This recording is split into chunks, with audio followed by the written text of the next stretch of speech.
Hello, good people of YouTube. Mountbatten here. And this was not the video that was supposed to be made today. And I'm sorry. I made a really big and really silly mistake a couple of days ago.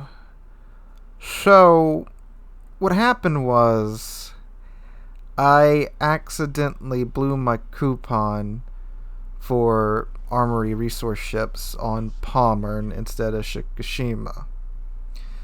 So, you may be wondering, how's that affecting today's video? Well, today's video was supposed to be the Palmer second impressions video. But because of the situation and the way I'm trying to get it resolved, I haven't been playing Palmer. So, here's what happened. When 9.7 dropped, I obviously had to go to work. As many of you know, I'm a teacher. And the past week has been, quite frankly, hell. With corona restrictions and having to shift to a hybrid and virtual online place. You know, like, the schedule for the students have been all over the place. They've redone the schedules like every day this week. And as far as we were concerned, the kids were coming back next week.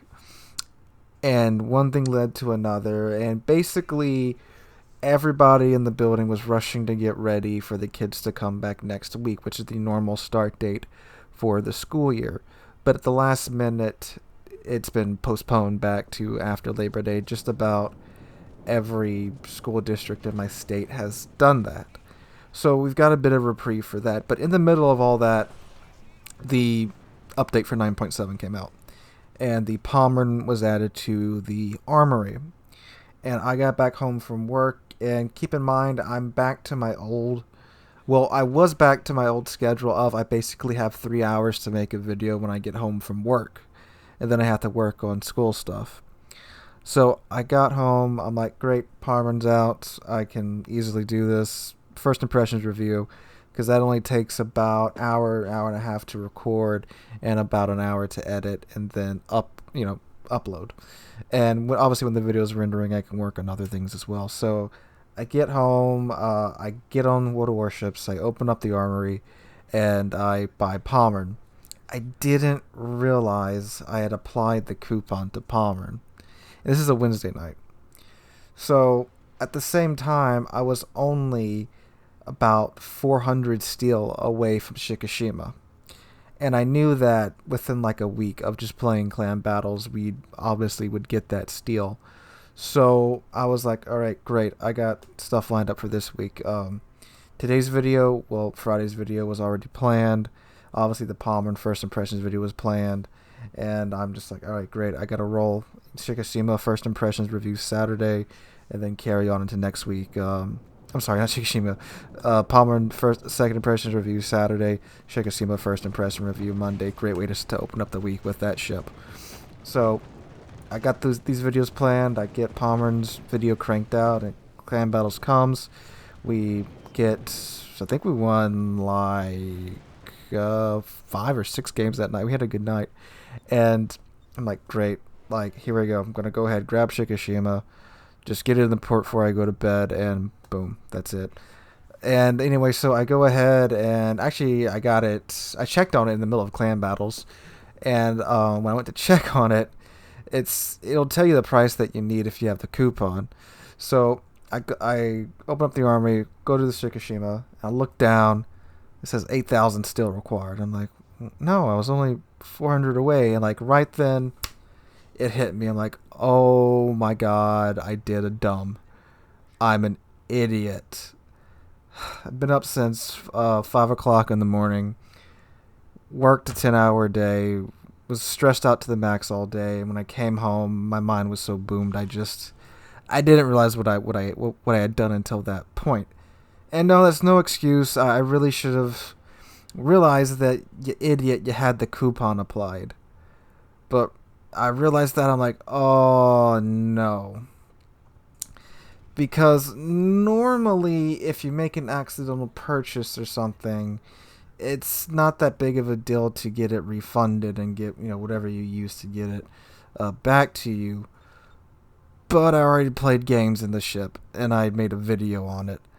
And I'm just like, oh, I am so boned. So I put in a ticket with Wargaming, and I said, look, I didn't mean to use the coupon for Palmer, and is there a way you guys can take the rest of the coal out of my inventory and apply it to Palmer, and I can get my coupon back? And, I still have 150 something thousand coal in my inventory because I was saving for Thunderer, but then Palmer got announced and confirmed for coal. I'm like, well, obviously you guys are going to want to see the review for that more so than Thunder, which has already been out for like a year already. So I was like, okay, I'll wait for Palmer.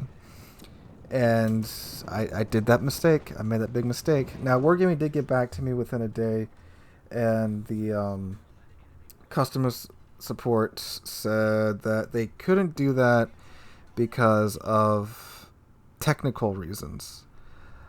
And then I said, well, I replied back to them, and I haven't heard back to them as of recording this video. I said, could you perhaps refund the coal and the coupon for Palmer and remove Palmer from my account? Now, again, the way that I've heard it and from what I understand, if you play the ship, you can't really get that. They won't refund you because, you've played it, you got use out of it, and, they don't want to obviously lose money. But granted, in this situation, it is coal and not money. But you guys get what I'm saying. You could, if they allowed that, obviously people could abuse that system. They could buy a coal ship with coal, get, people can really grind in a day if they wanted to. They could grind it for a day if they had like a 24-hour return policy or something like that. You guys understand what I'm saying. But anyway, I said, could you refund the coal and the coupon from the Palmer and remove the Palmer account? Then I could purchase the Palmer at full cost via coal and still have the coupon. And I went on to explain that the issue is that I was saving a coupon for the Shikishima, which I was going to purchase the same day as the Palmer, but I accidentally used the coupon on the Palmer instead of the Shikishima, or is it just technically impossible to restore a coupon? And I'm waiting to hear back from them on that.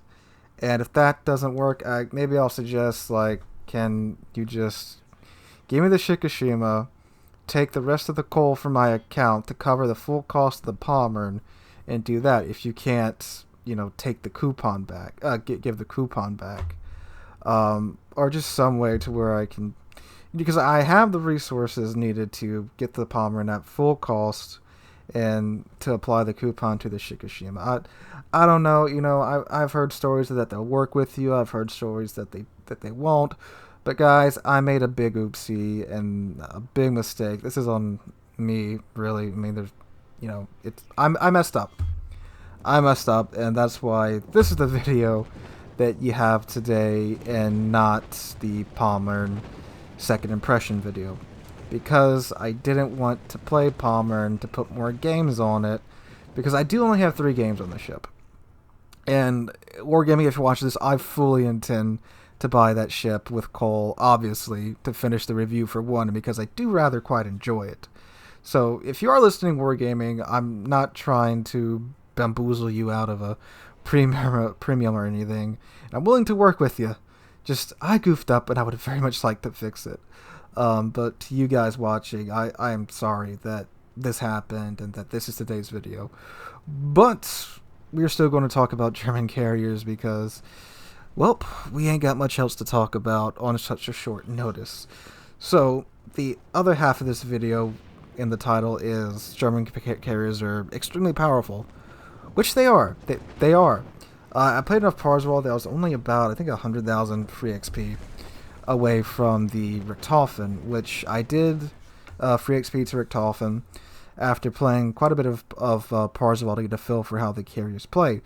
And like I said in the last German CV video, they're interesting.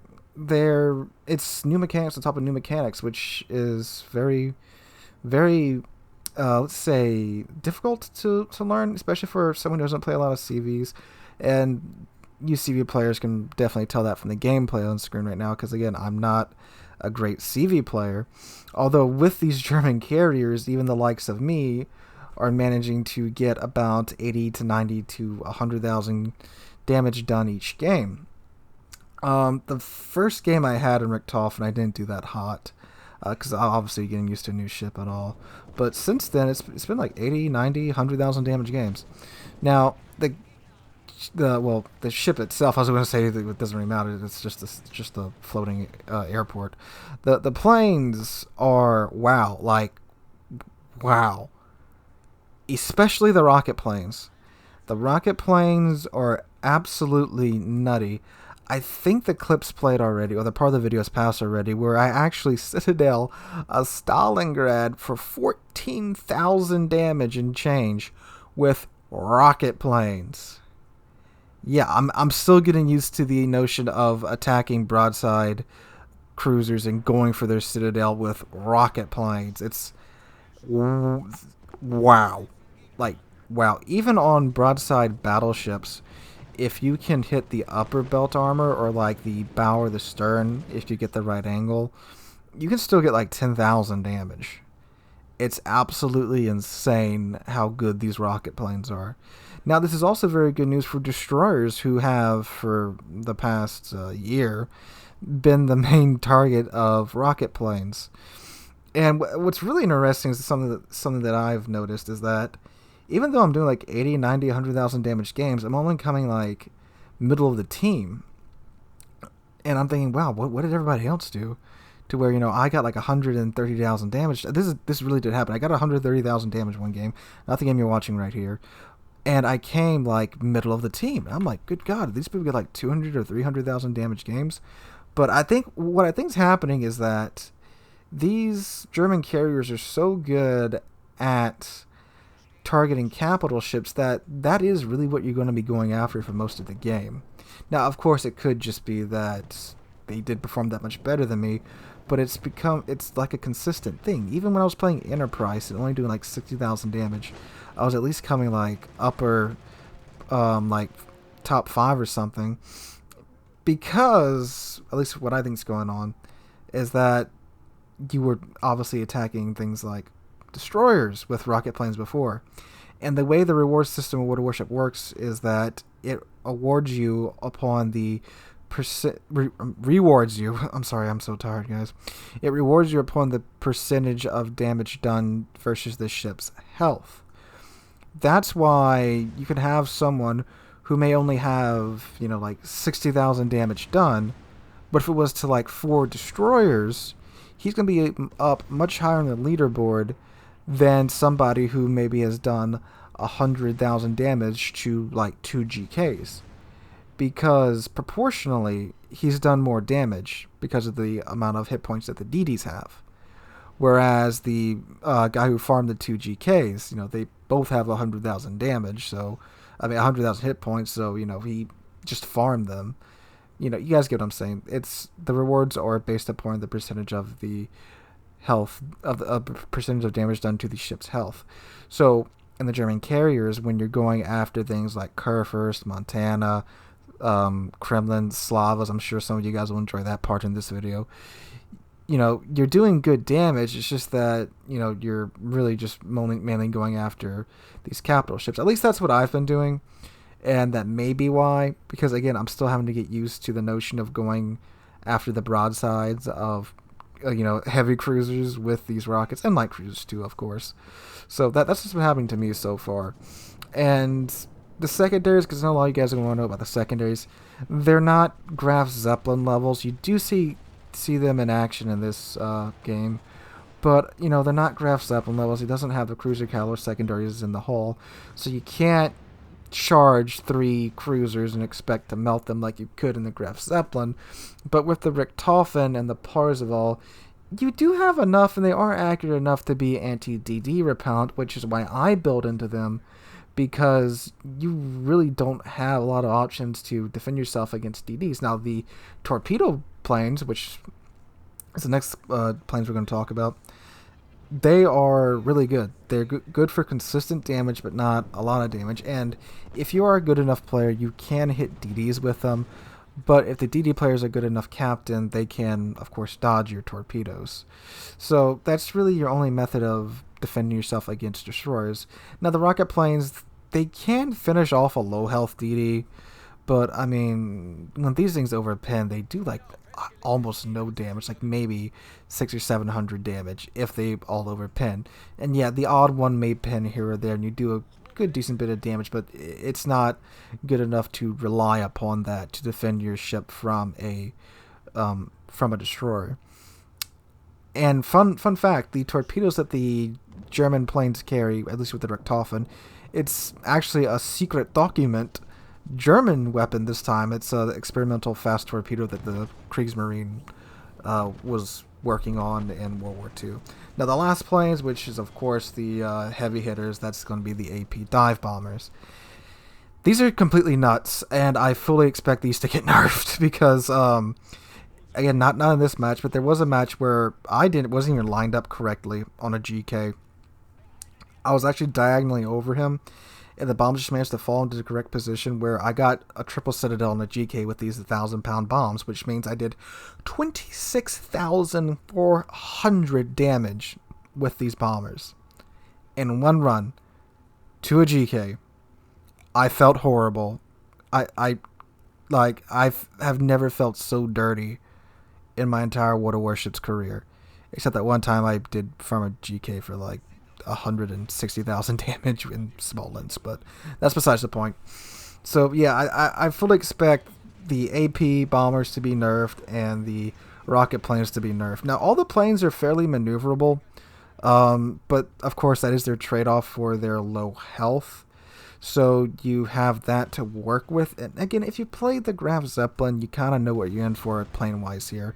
Now I do much rather the dive pattern or the diving method on the Richthofen and the Parzival, well, all the German carriers, than the Graf Zeppelin, because they go down at a straight angle, and they don't kind of do that weird angled in approach that the Graf Zeppelin does. They dive straight down. It's an elongated crosshair rather than just the circle that you get on the Graf Zeppelin, and it does seem to be a lot more effective. And like I said, you can do unholy amounts of damage to battleships and even large cruisers with these bombs. I mean, again, if 3 of them pin, you're doing 26,400 damage in one run. Now, the dive bombers, they don't feel as maneuverable as the torpedo and the rocket planes. So, you know, they feel a bit clunkier, a bit more sluggish, and you are going to lose more of them going in on the attack than you would with like the Graf Zeppelin's dive bombers, but you do get a heal to compensate yourself there with the dive bombers, and the torpedo bombers get a heal, only the rocket planes don't. Wow, my accent really came out there. Anyway, guys, it's late at night. I had to stay up late to make sure that this video got out, so you guys do have something to watch today. Again, I'm sorry. That's completely my fault. I hope to get this issue resolved with Wargaming soon, be it I just have to wait until December for the new Coke coupon, or that I preferably get everything straightened out and I can have Palmer and Shikishima's reviews out for you guys within a couple of days. But anyway, guys, hope you guys enjoyed the video. If you did, drop a like, leave a comment, subscribe. We're very close to 15,000 subscribers. I cannot thank you guys enough for that.